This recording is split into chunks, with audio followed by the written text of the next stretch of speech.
Hello students, स्वागत है हमारे यूट्यूब चैनल पर। चलिए, आज मैथ 10th क्लास में, जैसा कि हम जानते हैं, चैप्टर 1 हमारा कंप्लीट हो चुका है। ठीक है, आज हम चैप्टर 2 की बात करेंगे। चैप्टर 2 में हमारा टॉपिक आज का रहेगा बहुपद यानी पॉलिनोमियल। बहुपद यानी पॉलिनोमियल क्या होता है, इसकी हम चर्चा करेंगे।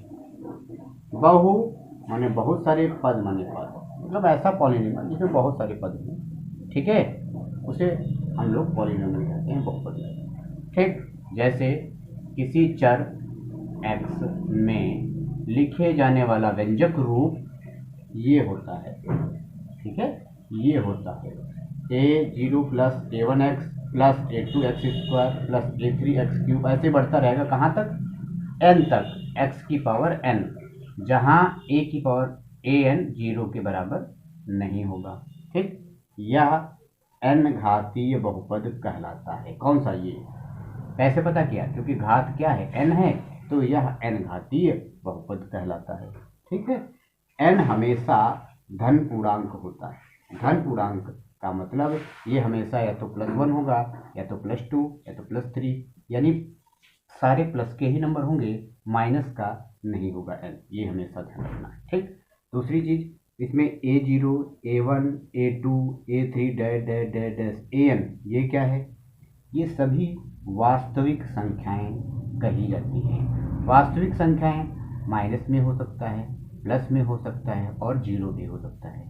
ठीक है, तो ध्यान रखना है, ये सभी माइनस में हो सकती हैं, प्लस में भी हो सकती हैं और जीरो भी हो सकती हैं। इन सभी संख्याओं को हम लोग वास्तविक संख्या कहते हैं। चलिए, कुछ उदाहरण लेकर हम बता रहे हैं, क्या ये एक बहुपद है, तो हम बोलेंगे हाँ बहुपद है। क्यों, क्योंकि इसमें दो पद हैं।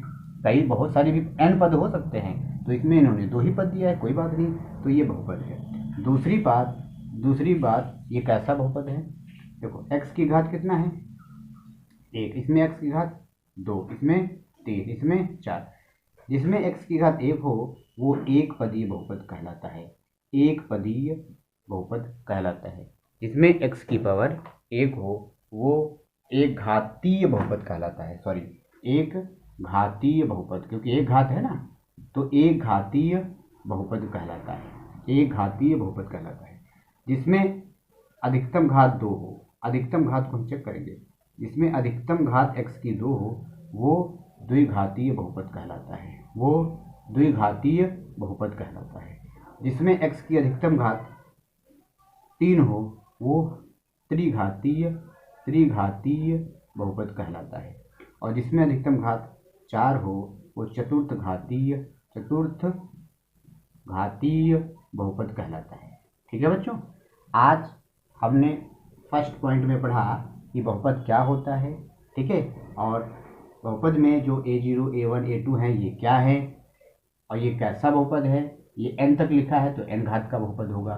ठीक है, अगर x की पावर अधिकतम 1 होगी तो एक घातीय होगा, अगर x की अधिकतम पावर 2 होगी तो द्विघातीय बहुपद होगा, अगर x की अधिकतम घात 3 होगी तो तीन घातीय बहुपद कहलाता है, अगर x की अधिकतम घात 4 होगी तो चार घातीय बहुपद कहलाता है। ठीक है, चलिए इसके आगे का कॉन्सेप्ट समझते हैं।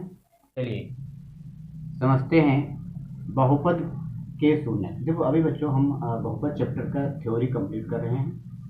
आज के पोर्शन में हम आपको थ्योरी कंप्लीट कराएंगे, उसके बाद इसके सारे क्वेश्चन कराएंगे। बहुपद के शून्य क्या होता है, किसी वास्तविक संख्या a को बहुपद px का शून्य कहेंगे यदि p ब्रैकेट में a बराबर 0 होना चाहिए तथा x माइनस a दिए गए व्यंजक का गुणनखंड होगा। चलिए, ये चीज़ हम अभी उदाहरण देकर समझा रहे हैं, यही चीज़ समझेंगे। मान लिया कि एक बहुपद है, px बराबर इतना है। ठीक, क्योंकि x में है तो यहाँ पर x होगा, अगर y में होता तो यहाँ पर y होता। ठीक, और x बराबर 1 इसमें रखेंगे। चलो भाई, जहाँ x है वहाँ पर 1 रखो, ये हो जाएगा 1 स्क्वायर, ये हो जाएगा 2 इंटू 1, ये हो जाएगा 3, तो हो जाएगा 1 बराबर ये 1 स्क्वायर, 2 एक कम 2, ये माइनस का 3, ये हो जाएगा 1 प्लस 2 माइनस 3, तो 2 एक 3 माइनस 3 यानी 0। ठीक है बच्चों, तो ठीक ऐसा है। जब भी 0 आएगा तो हम ये कहेंगे, जो ये 1 है 1, 1 px का शून्यक होगा, 1 px का शून्यक होगा, शून्यक होगा। नहीं समझे? समझो, x का मान जो भी दिया होगा अगर इसमें रखें 0 आ जाता है तो वो मान इस px का शून्यक होगा। ये चीज़ हम समझा रहे हैं। और 1 को अगर इधर ले आए यानी x माइनस 1 बनेगा यहाँ पर, और ये जो x माइनस 1 है ये व्यंजक का गुणनखंड होगा, इस व्यंजक का ये गुणनखंड होगा। मतलब इसका गुणनखंड करेंगे तो ये x माइनस 1 उसमें निकलेगा। ठीक है। अच्छा देखो क्यों कैसे निकलेगा समझते हैं। तो वो गुणनखंड करने का तरीका हम लोग अभी नेक्स्ट क्लास में पढ़ेंगे। इसके गुणनखंड कैसे करेंगे, 3 क्या है, 3 एक कम 3, 3 से 1 गया 2।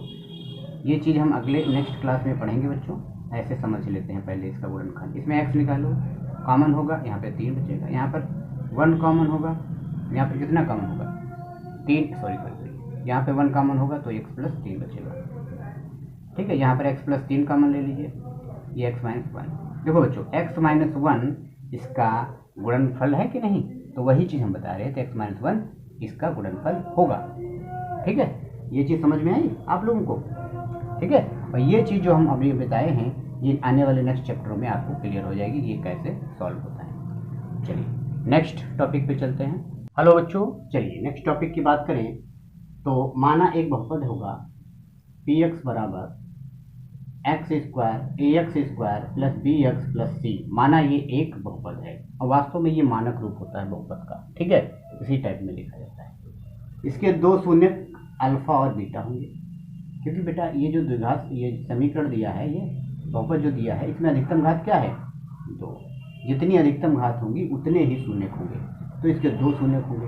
पहले शून्यक को हमने अल्फा माना है, दूसरे को हमने बीटा मान सकता है। यहाँ पर कुछ भी आप मान सकते हैं, अल्फा बीटा गामा कुछ भी। ठीक, तो हमने माना है अल्फा और एक बीटा।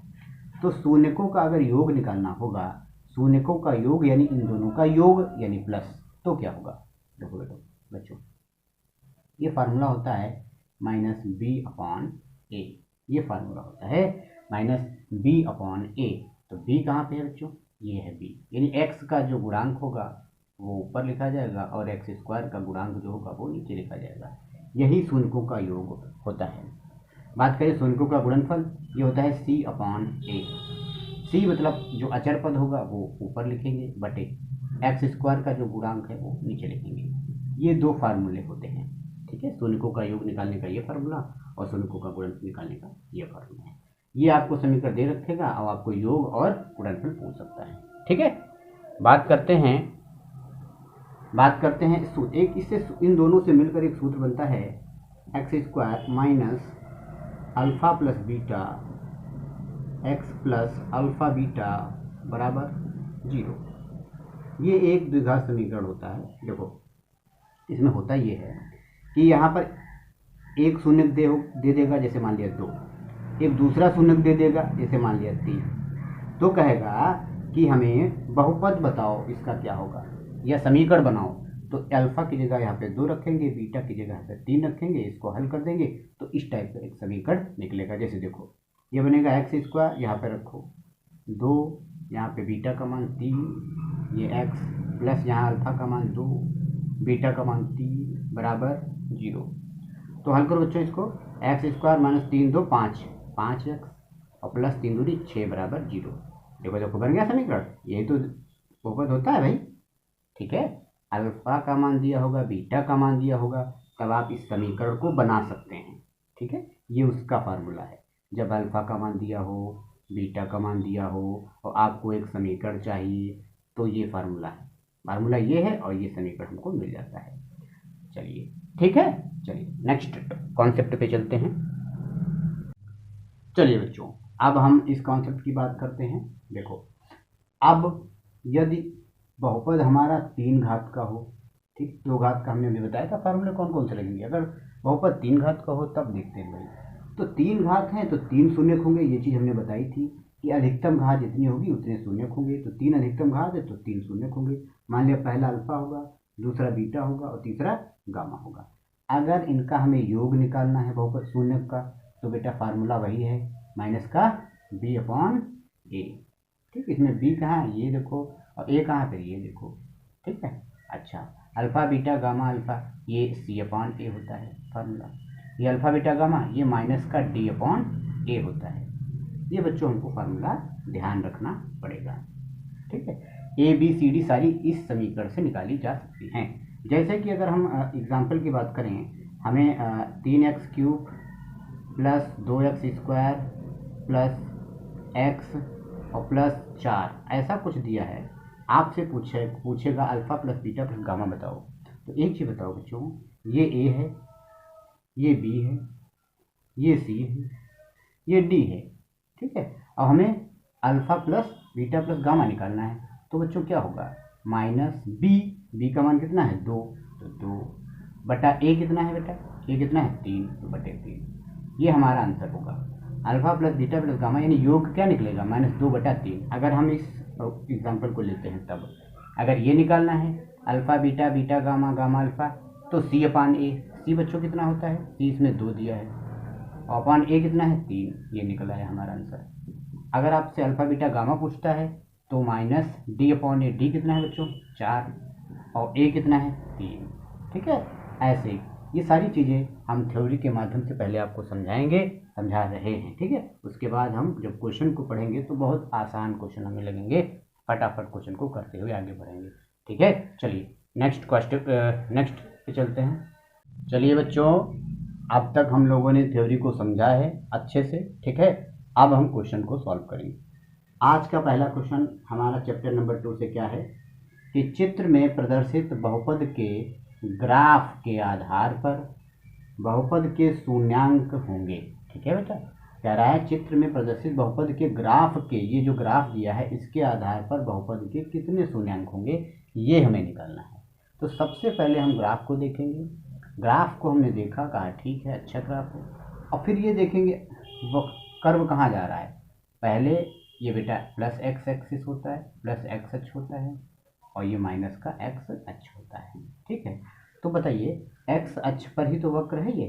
ठीक है, ये वक्र कितनी जगह कट कर रहा है, एक ये कट कर रहा है, दूसरा ये कट कर रहा है, तीसरा ये कट कर रहा है, और चौथा ये कट कर रहा है। तो ठीक है बच्चों, यही पूछा था कितने बहुपद के कितने शून्यांक होंगे, तो बहुपद के 4 शून्यांक होंगे। Option number D. देखो कैसा रहा क्वेश्चन। ठीक है, कितने आसान क्वेश्चन है ये, 2020 में पूछा गया MCQ का क्वेश्चन है। MCQ बहुविकल्पी का पूछा गया क्वेश्चन है 2020 में। आसानी से आप लोगों ने समझ लिया कि ये वक्र है, ये एक्स अक्ष को कितने पॉइंट पे कट कर रहा है, 1 2 3 और 4, और यही हमारे क्या हैं, बहुपद के शून्यांक हैं। तो ऑप्शन नंबर डी होगा। चलिए नेक्स्ट क्वेश्चन देखते हैं। ये बच्चों क्वेश्चन नंबर 2 को ध्यान से देखते हैं। क्वेश्चन नंबर 2, बहुपद 3x² प्लस 5ax माइनस 2 के शून्यकों का योगफल ज्ञात कीजिए। ठीक है बच्चों, देखो ये आपका बहुपद दे रखा है, क्या नाम है बहुपद का, 3x² प्लस 5ax माइनस का 2। बच्चों x² का जो गुणांक होता है वो a होता है, जो x के गुणे में या गुणांक होता है वो b होता है, जो अचर पद होता है वो c होता है। ठीक है, हमने बताया था अधिकतम घात अगर 2 है तो 2 होंगे इसके शून्यांक, एक होगा अल्फा और दूसरा होगा बीटा। अब इन्हीं का हमें योग निकालने को पूछा है, इसने क्या पूछा है, शून्यकों का योगफल बताओ। तो शून्यकों का योगफल बताइए, हम जानते हैं शून्यकों का योगफल -b/a होता है बच्चों। माइनस b कितना है बच्चों, b है 5, तो बच्चों 5 लिखेंगे, और a कितना है, a है 3, तो 3 लिखेंगे। तो ये हमारा आंसर है। अब ऑप्शन चेक करेंगे, ऑप्शन नंबर सी आ जाएगा, यही हमारा टिक है। यहाँ पर हम लिखने का तरीका आपको बताते हैं, उत्तर नंबर सी -5/3। एग्ज़ाम के अंदर आप लोगों को ऐसे लिखना है। ठीक है, यही हमारा आंसर है। ठीक है बच्चों, देखिए बच्चों आज के क्वेश्चन हमने थ्योरी भी समझाई आप लोगों को, बहुपद की 2 क्वेश्चन भी कराए। ठीक है, चलिए कल कंटिन्यू करेंगे, जो आने वाले क्वेश्चन होंगे उनके बारे में हम आपको बताएंगे। ठीक है, चलिए आज का सेशन कैसा रहा, अगर अच्छा लगा हो तो लाइक और सब्सक्राइब जरूर करें। ठीक है, चलिए मिलते हैं नेक्स्ट वीडियो में। Okay, thank you.